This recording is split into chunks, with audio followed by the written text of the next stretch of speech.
So I want to just take an opportunity to speak directly to the people of Los Angeles, clarify LAPD's roles and the events that have been playing out over these past couple of days. This includes our response to protests, our public safety responsibilities, and recent claims that you've seen made by some federal officials. Today I met with Governor Newsom, Mayor Bass, U.S. Attorney General of the Central District of California, Bill Aseli, and ICE Acting Director Todd Lyons. Let me begin by reaffirming a core principle. The LAPD supports and protects the First Amendment right to free speech. In recent days, many protests across the city have been peaceful, and we thank the community for expressing their views and their frustration in a responsible manner. However, when peaceful demonstrations devolve into acts of vandalism or violence, especially violence directed at innocent people, law enforcement officers, and others, we must respond firmly. An act of violence, whether toward officers, demonstrators, or the public, will be met with swift and lawful action. Our goal is to maintain order without escalating conflict and to protect everybody's right to safety. Recent public statements have misrepresented LAPD's action from an incident the other night. Specifically, there was a claim that LAPD delayed responding to a federal officer's request for assistance by more than 2 hours. When we heard that, I think anybody who's a police officer couldn't believe it, and certainly anyone with LAPD couldn't imagine how that would happen. Well, it didn't happen, and I just want to go into that just a little bit.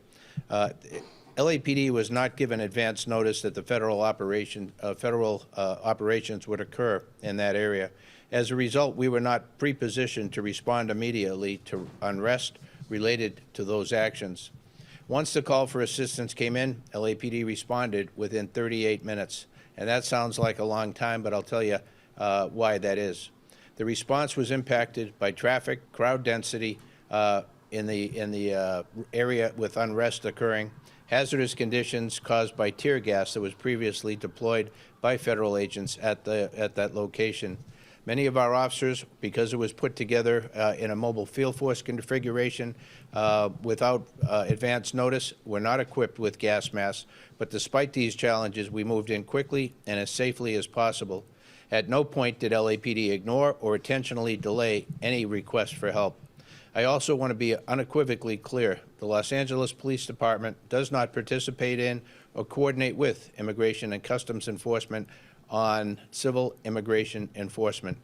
We've said this over and over again, and I can't stress it enough for the people in our community who have high levels of anxiety about this issue, that we want everybody to believe and be able to call the LAPD in time of need if they've been a victim of a crime or a witness to a crime.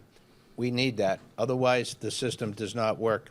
That has been our policy and remains our policy, and it went into effect in 1979.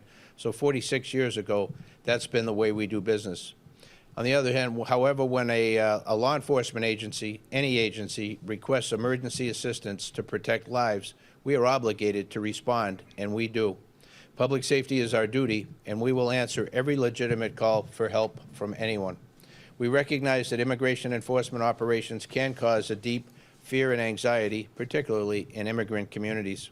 That's why we're committed to transparency, accountability, and treating every Angelino with respect, regardless of their immigration status. Our job is not to divide communities or politicize law enforcement. Our job is simply to keep everyone safe. I want to express my sincere appreciation to all of our officers and partner agencies for their dedication and professionalism during these very challenging times. Their commitment to upholding the law, even in the face of hostility, is a reflection of the values that we stand for.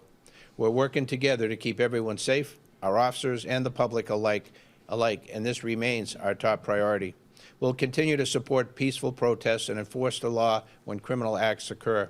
The LAPD remains focused on its core mission to protect lives, safeguard constitutional rights, and serve every neighborhood in Los Angeles with integrity.